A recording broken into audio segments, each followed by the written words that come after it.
Olá a todos, bem-vindos mais uma vez ao TrianonCast, o podcast da Clínica Trianon que tem o ser humano como especialidade. Hoje estamos mais uma vez com um membro desse time de excelência da clínica, o Dr. Caio Bacelar, para conversarmos sobre um tema sempre muito interessante aí dentro da área de saúde, pensando em promover saúde a todos vocês, nossos ouvintes, espectadores, pacientes, clientes, enfim. Eu sou o Daniel Cavalcante, diretor da Clínica Trianon, médico, psiquiatra, porém estou aqui na condição de um representante de toda a nossa plateia para que eu sugue aqui ao máximo conhecimento do nosso entrevistado. Então, muito bem-vindo ao TrianonCast, Dr. Caio. Muito obrigado, estou muito lisonjeado pelo convite e meu primeiro podcast, na verdade, e vai ser um prazer aqui compartilhar um pouco do meu dia a dia, dos desafios que eu tenho aí na vida da cirurgia plástica. Sim. O Dr. Caio, pessoal, ele é médico graduado pela Universidade Federal do Pará. Veio aqui para São Paulo já há quase uma década, né, Caio? Mais de uma década. Mais de uma década. Fez a residência de cirurgia geral no Hospital Heliópolis. Depois fez a sua residência médica em cirurgia plástica no Hospital Santa Casa de Santos. Isso. E hoje, é membro da Sociedade Brasileira de Cirurgia Plástica, especializados em diversas áreas aí da cirurgia plástica, incluindo abdômen, mama, cirurgias para transgêneros, ninfoplastia, face, blefaroplastia. Porém, a gente vai conversar sobre uma das principais expertises do Dr. Caio, que é a cirurgia plástica pós-bariátrica. Exatamente. Ao longo dos últimos anos, a gente teve um aumento vertiginoso no volume de cirurgias bariátricas, atendendo aí os anseios de uma população que está, infelizmente, cada vez mais obesa e que, no final das contas, acaba necessitando de uma intervenção um pouco mais drástica, digamos assim, para enfrentar esse mal aí tão prejudicial à saúde dos afetados, né? Porém, depois da cirurgia bariátrica, surgem outros anseios, né? Exato. Incluindo ali, questões estéticas, que, muito embora, sejam questões ali que muitas vezes estão associadas à vaidade, também estão associadas à saúde como um todo, né? Sim. Porque, por exemplo, envolve questões psíquicas, de como o paciente se sente consigo mesmo, autoestima. E aqui, com o Dr. Caio, eu vou começar a nossa conversa perguntando: Dr. Caio, quando a gente fala em cirurgia pós-bariátrica, cirurgia plástica, muitas vezes o pessoal pensa em abdominoplastia, para tirar ali o excesso de pele que sobrou da bariátrica, mas acho que vai muito além disso, né? Vai muito além disso, assim. Quando a gente pensa num paciente pós-bariátrica, é um paciente que teve uma perda de peso muito grande. E aí eu tô falando de algo em torno que varia de 40 a 60 quilos. Então é o peso de uma pessoa, como Sim. se uma pessoa saísse dele. Então fica uma flacidez muito grande no paciente, isso altera a imagem do paciente como um todo. Obviamente, o abdômen eu acho que é a primeira coisa que mais incomoda o paciente, né? Que traz um estigma desse paciente que perdeu muito peso. E tem algumas implicações na saúde. Então, por isso que essa é uma cirurgia que hoje não só é feita no SUS, mas também nos convênios. Eles são liberados, está dentro da tabela da ANS, né? E por quê? Porque gera inflamações na prega cutânea do abdômen, o paciente não consegue fazer a sua higiene pessoal, então aquilo traz um transtorno muito grande para ele. Então, essa é a primeira cirurgia que acaba que o paciente faz, esse paciente pós-bariátrica. Mas, obviamente, não é só o abdômen que muda tudo. Cada paciente é um paciente, então o que muda muito é essa questão da retração de pele de cada paciente. Então, alguns pacientes têm uma boa retração, principalmente os mais jovens. E aí acaba que não fica com tanta flacidez pelo corpo. Outros não, tem uma flacidez muito maior, porque perderam muito mais peso ou porque já tem muito mais idade. E quando eu falo de idade, eu já tive paciente na faixa dos 20 anos, de pós-bariátrica, e já tive paciente de 30, 50 anos, então muda muito. Quais são as outras cirurgias que a gente acaba que faz, nesses pacientes? Elas dependem muito, justamente, como é cada paciente, mas a mama é uma delas, porque fica muito flácida, perde muito tecido. Então, algumas optam por fazer a mastopexia, que é suspender a mama. Outras gostam de fazer a mastopexia, mas querem colocar a prótese. Isso também tem muito uma questão de indicação. Tem pacientes que querem só fazer a mastopexia, por exemplo, mas elas têm indicação de colocar a prótese porque tem pouco tecido. porque aquele tecido emagrece como um todo. E aí eu digo, se não colocar prótese, vai ficar plana o tórax. Então, o ideal é colocar para dar um volume e um contorno. Outras cirurgias, a braquioplastia, porque dá aquela flacidez de braço. A cruroplastia, que é aquela flacidez das coxas. E, por vezes, tem que fazer a dorsoplastia. Então, o paciente que tem um excesso de pele muito grande nas regiões das costas, principalmente que emenda com o abdômen, e aí você tem que fazer aquele abdômen 360, tirar aquela parte do dorso. Enfim, são diversas cirurgias. E dessas cirurgias, cara, qual que é a mais procurada? O abdômen é o primeiro, né? E aí isso depende muito. Dos meus pacientes, por exemplo, elas acabam que optam por fazer 2 cirurgias. Então, elas sempre optam pelo abdômen e algumas associam com a mamoplastia, que aí pode ser tanto a mamoplastia com a mastopexia, sem inclusão de prótese ou com a inclusão de prótese, ou faz a lipoaspiração associada, porque ela perdeu um peso, mas ela ficou ainda com uma gordura ali acumulada naquela região do abdômen, ela ainda tem uma lipodistrofia, que é o que a gente chama, e só abdominoplastia, porque a abdominoplastia acaba que tira aquele excesso de pele, mas não dá um contorno para a paciente como ela quer. Então, ela faz a lipoaspiração. E, às vezes, ela pega essa gordura que a gente trabalha e também faz lipoenxertia no glúteo.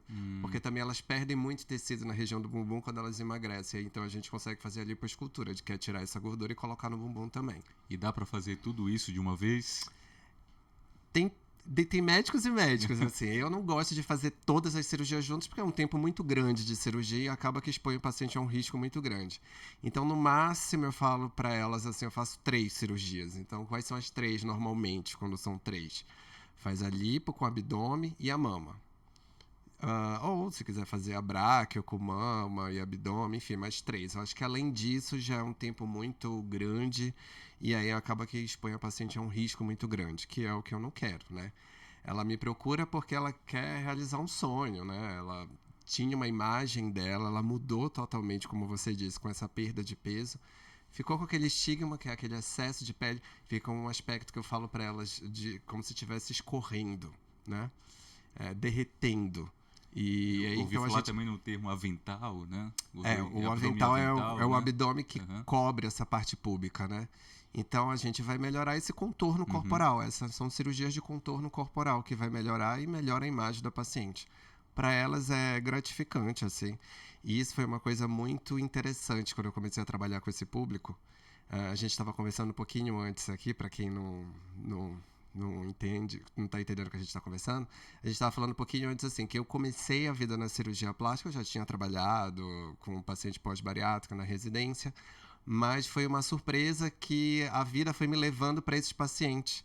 Ia começar a aparecer vários pacientes. É um desafio muito grande trabalhar com um paciente pós-bariátrica, porque justamente é muito mais difícil, porque é muita pele, muita flacidez, mas acho que o resultado, justamente quando você vê o antes e depois, são muito mais drásticos, assim, muito diferentes. E aquilo é muito legal. E a paciente percebe isso e fica muito feliz. Assim, eles ficam muito gratos pelo resultado. E aquilo traz uma satisfação muito grande. Assim. Sem dúvidas. E depois eu vou até puxar um pouco mais desse assunto, dos bastidores, do consultório do cirurgião plástico, porque eu imagino que tem alguns desafios aí que vão bem além ali da parte técnica, né, para lidar com esses pacientes. Sim. Já vou puxar esse assunto aí com você também. Claro. Mas ainda dentro dessa questão das cirurgias, quanto tempo depois de realizar a cirurgia bariátrica a paciente já está apta a se submeter a uma cirurgia dessa? Uma pergunta muito interessante essa que você fez. Assim, a paciente faz a cirurgia bariátrica e quando é que ela pode fazer a sua cirurgia plástica? Não existe uma temporalidade exata. Hoje o que a gente diz é o seguinte, que a paciente tem que estar 3 meses com peso estável para fazer a cirurgia. Normalmente esses 3 meses de peso estável acontece aí com 1 ano e meio, mais ou menos 1 ano a 1 ano e meio. Então, após esse período, normalmente ela já tem 3 meses de peso estável. Porque o que acontece com esses pacientes? Eles vão perdendo muito peso, emagrecem bastante e depois eles têm um ganho de peso. E aí, quando eles têm esse ganho, eles estabilizam. E aí, quando são 3 meses estável, é o que a gente programa de fazer a cirurgia. Chegou já paciente comigo que fez cirurgia há pouco tempo, ou mesmo até 1 ano, mas ainda não estava no peso estável, não estava no peso ideal. Daí eu disse, não, a gente vai ter que esperar mais um pouquinho, tem que perder um pouco mais de peso, esperar estabilizar um pouco mais para poder indicar. E por que isso é importante? Porque se eu opero uma paciente que ainda não está com esse peso estável, depois ela pode perder peso ou até mesmo ganhar e aquilo influenciar no resultado final. Então ela não vai ficar satisfeita. Então eu prefiro esperar que ela fique no seu estágio, que é o estágio final da perda de peso dela. E aí eu vou saber como é que ela tá e saber o que eu tenho que fazer para melhorar ali a questão do contorno corporal. Será que vai precisar só abdominoplastia? Não vai ter que fazer uma lipoaspiração associada? Na mama, será que eu vou conseguir fazer só a mastopexia ou então vou ter que colocar a prótese, porque senão ela não vai ficar com uma mama bonita? Enfim, então é importante isso, essa questão do peso estável durante 3 meses para poder fazer a cirurgia. Entendi. E aí, quando vai fazer a cirurgia, né, considerando uma combinação de lipoaspiração com abdominoplastia, perde mais peso ainda, né? Ela perde um pouquinho mais de peso. Assim, normalmente de tecido, aí depende também de cada paciente. Mas sai 2 quilos, 3 quilos, enfim, depende de cada paciente, porque cada paciente é um paciente. Tem paciente que vem muito emagrecido, então sai muito mais pele, outros ainda vem com um pouquinho de lipodistrofia, ainda tem um pouquinho de gordura, então fica um pouco mais pesado o retalho que a gente tira. E esse tempo, Caio, vale inclusive para lipoaspiração, se a paciente quiser fazer só a lipoaspiração? Difícil, né? Porque é como a gente está falando, quando os pacientes mais jovens, eles têm uma retração de pele melhor. Então, tudo vai depender da avaliação inicial desse paciente. Eu já tive um paciente, homem, que jovem, tá na faixa, acho que era 30 anos, algo assim, e ele fez a bariátrica, ele perdeu 30 quilos, não foi tanto peso, né? Eu já tive paciente com 60 quilos que perdeu, e ele teve uma boa retração de pele, então ele não ficou com uma flacidez tão grande. Aí, neste caso, mas é como eu estou dizendo, é caso a caso, dá para fazer a lipoaspiração e associar, às vezes, até algumas tecnologias. Laser, o Baritite, o Renuvo, que hoje são coisas que estão na moda dentro da cirurgia plástica, se fala muito nisso. Mas vale lembrar que essas tecnologias, elas ajudam na retração de pele para uma flacidez leve a moderada. Paciente pós-bariátrico normalmente não tem essa flacidez leve a moderada, é uma flacidez muito grande. É uma pele que esticou muito, tem muita estria, ela é muito delgada, ela é muito fina, então é difícil o laser conseguir retrair. Então aí nesses pacientes às vezes tem que fazer a abdominoplastia. A abdominoplastia, se você tem indicação, dificilmente só com a lipo você vai resolver, porque a lipo ela vai diminuir a espessura, mas ela não tira o tecido, aquele tecido em excesso, só mesmo a abdominoplastia. E fazendo um paralelo aí entre homens e mulheres, Caio, a pele do homem tende a retrair melhor do que da mulher? Normalmente, a pele do homem é uma pele mais dura, quando a gente pensa na cirurgia mesmo. Então, é uma pele que, quando eu vou fazer, por exemplo, a abdominoplastia, na hora de puxar tecido, eu consigo puxar mais da mulher, tirar mais tecido, porque é muito mais elástico, é uma pele mais fina. Do homem, normalmente, é uma pele um pouco mais espessa. Então, casca na hora mais grossa, né? Exatamente. Então, na hora de puxar, não traciona tanto, não vem tanto, né? Então, na mulher, eu consigo tirar mais pele, isso sim. Em termos de resultados estéticos, há uma distinção aí? Não, isso daí acho que fica muito bom para ambos, assim, né? Melhora muito a qualidade de vida de todos. No homem tem algo em particular que eu acho interessante. Alguns pacientes que têm essa perda de peso muito grande, eles evoluem com o que a gente chama de pênis embutido. O pênis ele entra para dentro da cavidade abdominal dele, né? A cavidade pélvica, no caso.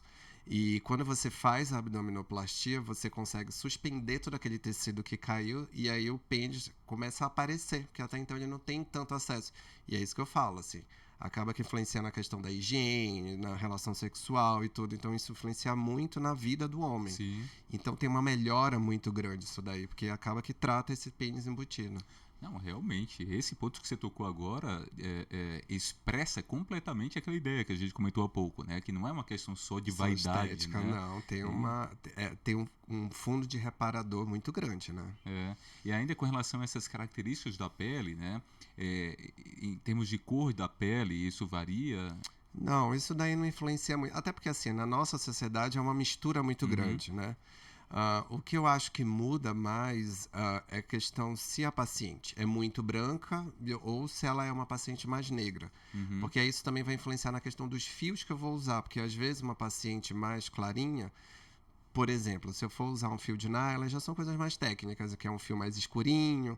Se não for um fio transparente, às vezes aquele nylon ele começa a aparecer na pele da paciente com o tempo, porque ele não absorve. Então, aí eu já tenho cuidado de usar um nylon transparente, justamente para não ficar mais visível.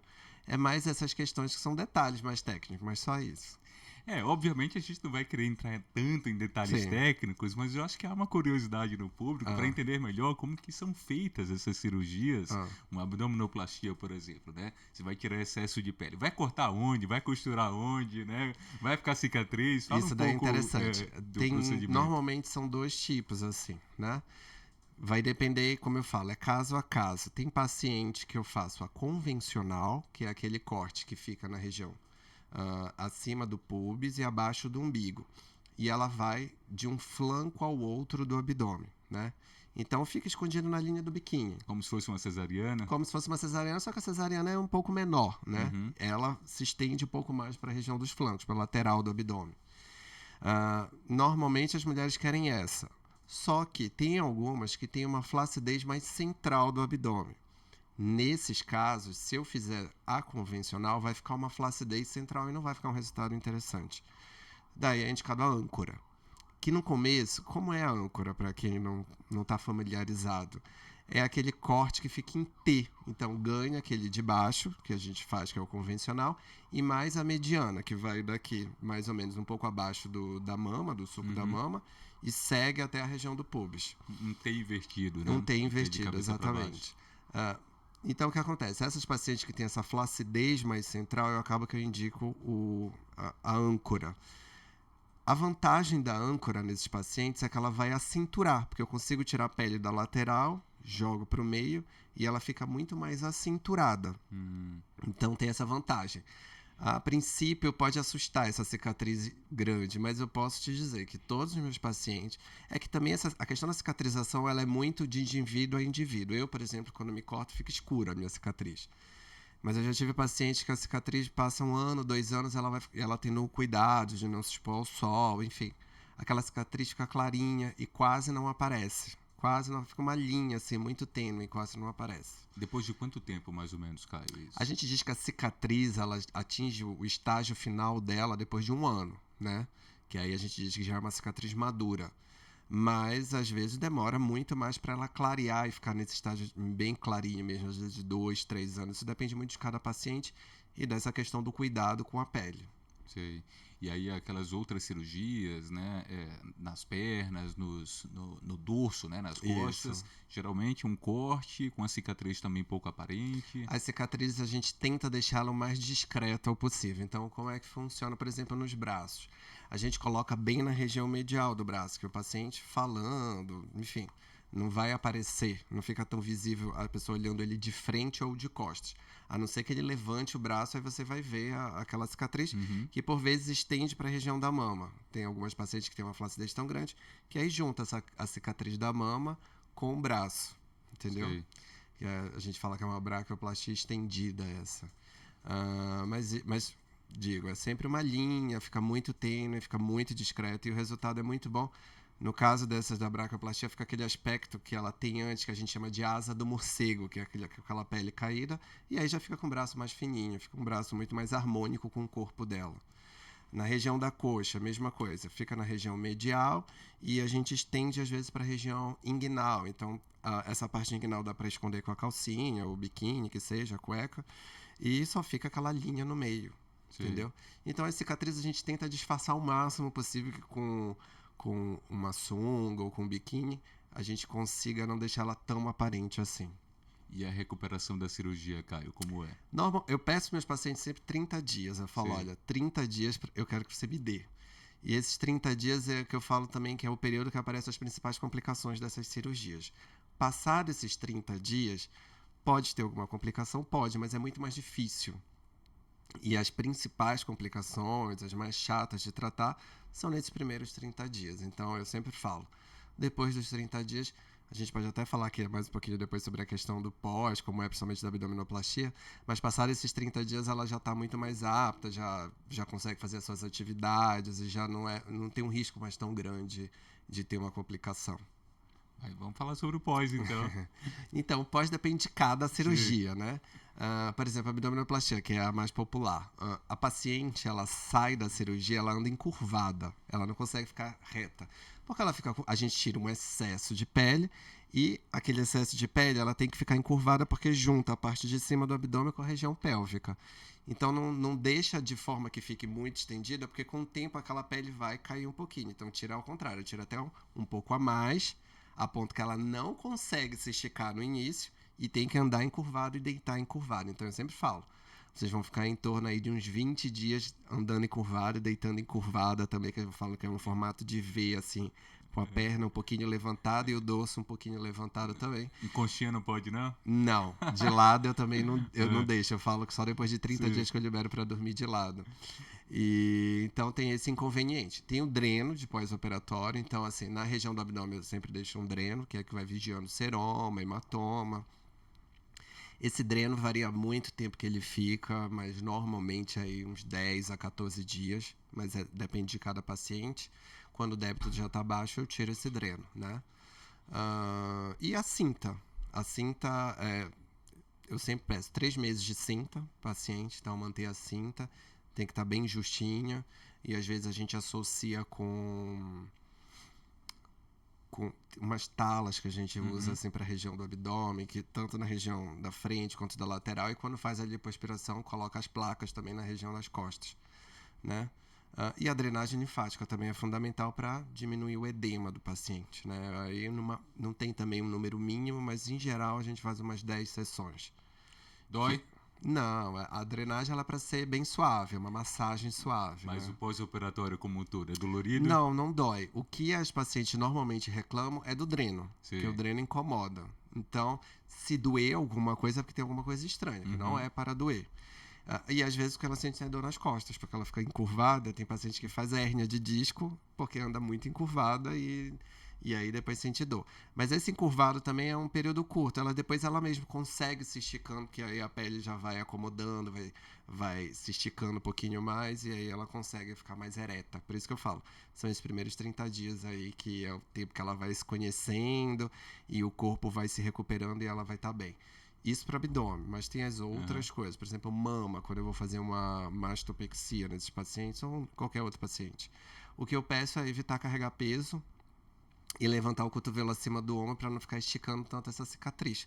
Porque principalmente essa cicatriz na região do sulco mamário, que faz um T, né, a cicatriz da mama, é uma região de grande tensão e corre risco de abrir. Então, para evitar que isso aconteça, ela tem que evitar fazer esses movimentos amplos com o braço e levantar o cotovelo acima do ombro, né? Na coxa, a mesma coisa, assim, a coxa é uma área mais complicada. Elas mesmas, quando chegam comigo, ela fala, é a pior cirurgia que tem. Mas por que é a pior? Porque normalmente abre ponto nessa região, que é uma região de dobra, que o paciente, enfim, vai andar, vai sentar, vai levantar. Então é uma região de muita tensão. Então, às vezes, normalmente acontece de abrir um pontinho ali naquela região inguinal, mas é aquilo assim. Todos os meus pacientes que já tiveram isso não influenciou no resultado, a gente consegue levando com o curativo e aquilo vai fechando por segunda intenção e está tudo certo. E todas essas cirurgias, Caio, são cirurgias que são possíveis de se fazer mesmo em pacientes que não fizeram a bariátrica, né? Sim, exatamente. Eu tive um paciente, homem, que ele teve uma perda ponderal muito grande. Ele perdeu 60 quilos, só com mudança de estilo de vida. Mudou a dieta, atividade física, é um paciente muito regrado. Eu acho que em 2 anos, não lembro o tempo exatamente, ele perdeu esses 60 quilos. E aí ele chegou comigo para fazer a cirurgia. Ele queria fazer a abdominoplastia e também queria fazer a mama, porque ele ficou com muita flacidez na mama. Sim. É um homem que ficou com flacidez de mama. Neste caso, eu indiquei a mamoplastia para ele. Ele ficou com uma cicatriz bem extensa, porque é muita pele naquela região. Eu trato como se fosse uma ginecomastia já a um grau mais avançado. E fez um abdômen âncora, né? O resultado dele ficou fantástico, assim. Eu gostei muito, eu falo assim que foi um dos resultados que eu mais gostei. E assim, eu vi que aquilo ali, ele se empenhou muito para chegar onde ele chegou, perder todo esse peso. Então, a cirurgia foi para coroar tudo aquilo. Então, eu fiquei muito, muito feliz com o resultado dele. Ele ficou muito feliz com o resultado dele. Ele já falou agora que ele quer fazer a perna também, quer fazer outras cirurgias, enfim. porque ele se empolgou e agora ele se vê de uma outra forma, ele está muito feliz com a imagem dele, e isso é muito legal, isso que é gratificante para o cirurgião plástico. Porque é isso, a gente não trabalha só com a questão da estética, a gente trabalha muito com a imagem do paciente, fazendo essas cirurgias reparadoras também, trazendo de volta a autoestima do paciente. E você vê alguma distinção ali na hora de lidar com o paciente, entre o paciente bariátrico e o não bariátrico? Há alguma mudança ali, né, na forma de trabalhar com eles ou na forma de conduzir o caso? Assim, o paciente isso é uma pergunta interessante, assim. Primeiro, assim, quando a gente vai trabalhar com um paciente pós-bariátrico, a expectativa é uma. Então, a gente tem que conversar bastante com ele para falar dessa questão das expectativas de cirurgias. Você nunca pode se basear na sua cirurgia olhando de um colega que fez a cirurgia, porque cada paciente é um paciente, ou ainda olhando um paciente que não é um paciente pós-bariátrica. Normalmente, o paciente que é um paciente pós-bariátrica, que tem muita flacidez, muita pele, é uma cirurgia mais difícil, é mais desafiadora, com certeza. Justamente por isso, porque a gente já trabalha com muita flacidez, muita pele. Na cirurgia plástica, a retração de pele é muito importante. Então, os resultados são muito mais visíveis hoje, que a gente vê, como a gente estava conversando antes, falando de lipo HD e tudo mais, é muito mais visível em pacientes que têm uma boa retração de pele, que não é um paciente pós-bariátrico. Eu não posso levar uma lipo HD para um paciente pós-bariátrico, porque ele tem uma flacidez muito grande e não vai ficar um resultado mais interessante. Então, assim, voltando à sua pergunta, o que é importante? Conversar bastante com o paciente para alinhar a questão das expectativas do que é a realidade que vai chegar o resultado dele. Então, sempre converso muito, sempre explico, olha, o que eu vou conseguir é isso, consigo até aqui, a partir daqui já não tem como mais, porque existe uma limitação que não dá, mas o resultado fica muito bom. Dificilmente o paciente vai ficar insatisfeito se você tem essa boa conversa e explica direitinho. E é importante também explicar a questão das complicações, das possíveis coisas que podem acontecer. Porque mesmo que aconteça, vai estar assistido, eu estou toda hora disponível, converso, então, para eles ficarem bem tranquilos. E normalmente a coisa flui de uma forma positiva. Legal. A gente falou já algumas vezes aqui na nossa conversa sobre lipoaspiração. Eu vou aproveitar então e tirar uma dúvida. Claro. Você falou em lipo HD. Uhum. Eu já ouvi falar também lipo LED, lipo 4K, lipo isso, lipo aquilo. Explica um pouco para o pessoal, né, essas diferenças nessas lipoaspirações.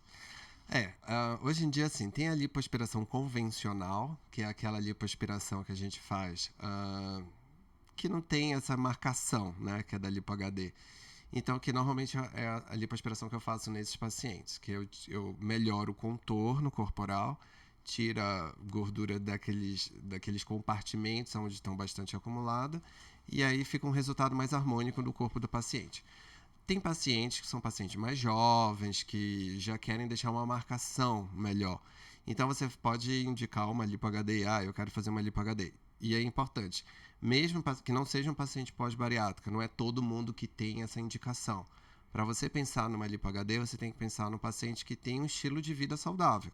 Ele é um paciente que ele já é magro, que ele pratica atividade física, mas ele tem aquela gordura ali acumulada na região do abdômen que com as atividades físicas, com corrida, com uma dieta rigorosa, ele não consegue tirar.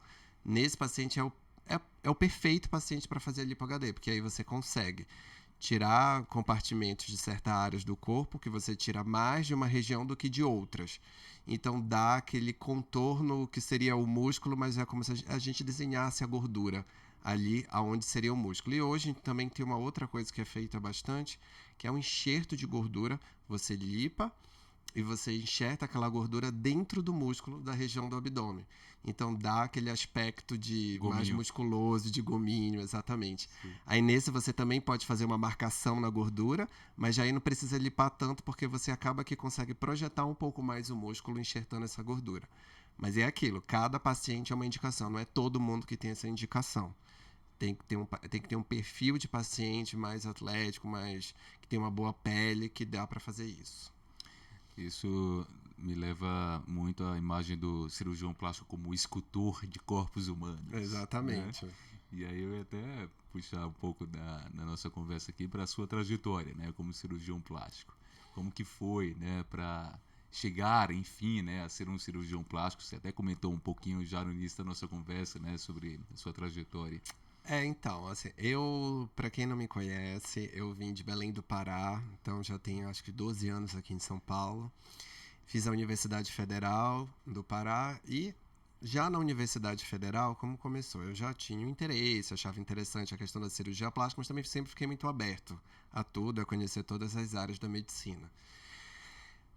Mas lá eu comecei a criar uma grande afinidade e uma coisa interessante foi assim, o que você pode fazer como acadêmico ali dentro, né, da academia, da universidade, voltado para a cirurgia plástica? A gente não tem uma disciplina de cirurgia plástica em si, a gente tem acesso em algumas, quando a gente roda em alguns hospitais, alguma coisa de reparadora, como fissurados, reconstrução de mama, enfim.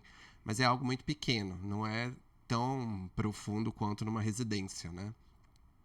Então eu resolvi fundar a Liga de Cirurgia Plástica, que até hoje existe. Então já tem, essa liga já deve ter, acho que uns 15 anos. Fundei a Liga de Cirurgia Plástica do Pará.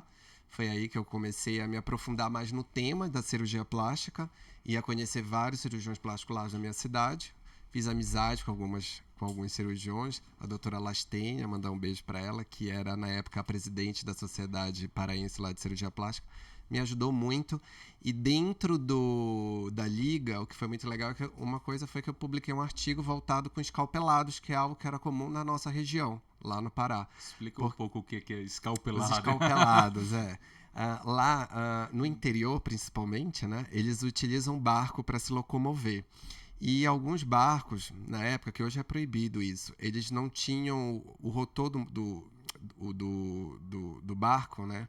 O motor do barco não tinha a proteção. E lá as mulheres têm o hábito de ter o cabelo mais comprido. E acontecia do cabelo pegar no motor e acaba que arranca, né, a parte do couro cabeludo. Deus, que tragédia. Exatamente. Meu Deus. E aí o tratamento disso é um tratamento doloroso, enfim. Dificilmente volta a ser o que era antes, não volta, né? Consegue melhorar. Alguns pacientes têm que usar a prótese, né? Que tem que usar a peruca para poder, enfim, voltar à sociedade e tudo mais. E era uma coisa, de certa forma, comum.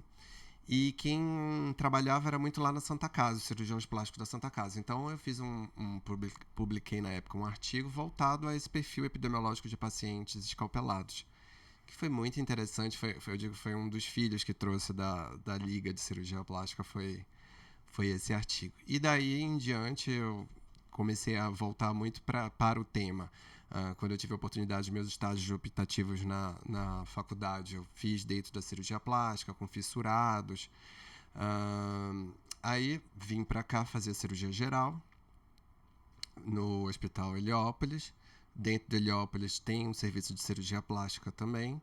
Já veio pensando em fazer cirurgia plástica? Já veio pensando em fazer cirurgia plástica, mas também estava aberto. Sim. Tanto que tiveram outras coisas que eu gostei. Gostei muito da parte de gastrocirurgia, mas acabou que eu fui para cirurgia plástica mesmo. A vida foi me levando, como eu falo. Aí foram surgindo oportunidades. Conheci uma amiga que é cirurgiã plástica, que era formada na Santa Casa, e foi ela que acabou me levando para a Santa Casa, e assim foi. Que legal, que legal. E aí, dentro da cirurgia plástica, ultimamente tem trabalhado mais com essas cirurgias corporais? Exato. Na Santa Casa eu tinha acesso a paciente pós-bariátrica. Nós trabalhávamos com alguns pacientes que fizeram cirurgia bariátrica, mas não era o principal paciente ali, né?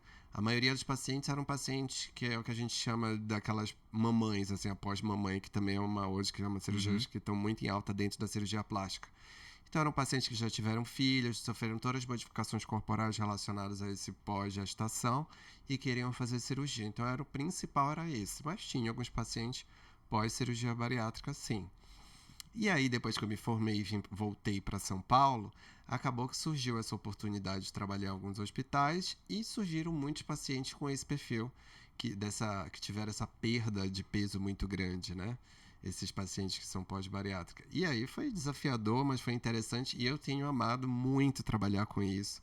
Justamente porque eu te falo, quando a gente pega o antes e pega o depois e vê a diferença que fica, é uma diferença gritante, e o paciente fica muito feliz porque ele percebe isso. E é muito gratificante ver que ele admira, que ele gosta do seu trabalho, tanto que muitos voltam para fazer as outras cirurgias que a gente estava conversando. Geralmente escolhem fazer 2 e depois voltam para fazer outras cirurgias para melhorar a questão do contorno corporal.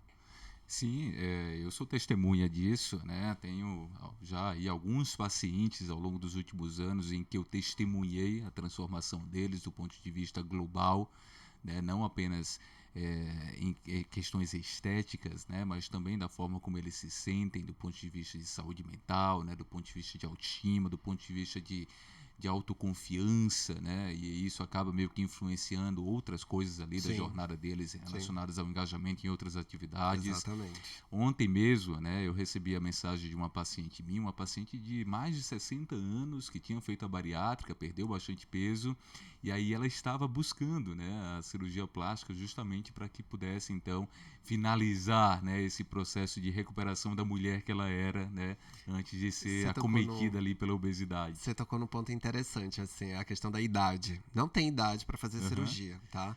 Você tem que estar apto para fazer. Então, assim, eu sempre peço avaliação no cardiologista. Se ela estiver bem, saudável, então dá para fazer. A paciente mais idosa que eu já operei pós-bariátrica, eu acho que ela tinha 63 anos.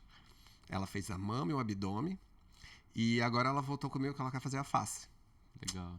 Essa tem mais de 60 anos, mandou uma foto, né? Doutor, estou aqui prestes a entrar no centro Olha cirúrgico, só que né, para legal. fazer. Então é isso, né? Transforma muito o Muito. indivíduo, né? Muito mesmo. E aí vocês, né, cirurgiões plásticos, eu tenho certeza que no seu consultório, você com o paciente pratica muito isso. Esse o nosso dom, né? De ser empáticos, né? De Sim, acolher o paciente para além do problema que ele nos traz, né? sim, exatamente. Que é uma característica de todos aqui do nosso time. Muito bom. Pessoal, eu vou passar aqui as considerações finais para o Dr. Caio e pedir até para ele falar com vocês em relação a alertas que são sempre importantes em relação a procedimentos estéticos, né, Caio? Ah, isso é bem De escolher o importante. profissional correto, né, de Sim, saber, né, se você está nas mãos do profissional correto. sim. Então, agradeço demais Muito essa nossa obrigado. Eu que conversa. agradeço o Eu convite. Estou muito feliz de ter participado aqui do podcast. Gostei demais, né? E eu acho que foi bastante elucidativo para quem está nos ouvindo e nos assistindo. Então, suas considerações finais. Bom, o Daniel tocou num ponto interessante. Hoje a gente vive uma influência muito grande das redes sociais e acaba que é bombardeado de vários profissionais e nem sempre são profissionais que estão qualificados para fazer os procedimentos que a gente tanto quer. Então, uma coisa que eu sempre falo, eu já falei algumas vezes nas minhas redes sociais e falo para os meus pacientes. Você tem dúvida com relação àquele profissional, se ele é um profissional que está apto para fazer o procedimento que você quer, um procedimento médico? Vai no site do CRM, você lá consegue ver qual a especialidade daquele médico que está te atendendo. Se ele é realmente ou um dermatologista ou um cirurgião plástico, vai aparecer lá a especialidade dele. Então, antes de fazer o procedimento, qualquer que seja um procedimento plástico, seja um procedimento dermatológico, qualquer que seja, procure, veja as qualificações da pessoa com quem você está sendo atendido. Não vá só pela questão das redes sociais, porque você pode ter uma surpresa muito desagradável. E a gente viu o que aconteceu, enfim, nas últimas notícias, com a morte do rapaz que foi colocar o piridifenol. E não só isso, como outras e outras notícias que são comuns hoje a gente escutar. Entre no site do CRM, veja a especialidade do seu médico, coloque o nome dele ou o número do CRM dele, e aí você vai ver se ele é um paciente que realmente, se ele é um médico realmente que está apto para fazer aquele procedimento. E também é importante você sempre buscar uma referência, pergunte para alguém que fez, que conhece aquele profissional, não seja guiado pelas redes sociais, que nem sempre que mostra na rede social que é verdade. Entendeu? É isso. Muito obrigado a todos aqui. Gostei muito do primeiro podcast, mas foi bem tranquilo. Muito bom, né? Em breve a gente faz outro aí, né, para conversar sobre mais temas aí dentro da área de cirurgia plástica. Pronto. Então, convido vocês a continuar acompanhando o Trianon Cast. Toda segunda-feira a gente libera um conteúdo novo para vocês se aprofundarem em saúde, saírem da rasidão das redes sociais, né, e poderem ter essa oportunidade de se aprofundar com profissionais de excelência. E nós temos aí já mais de 20 episódios para trás. Se você está chegando agora, aproveita e já se organiza para maratonar. Então, nos vemos. Até a próxima. Tchau.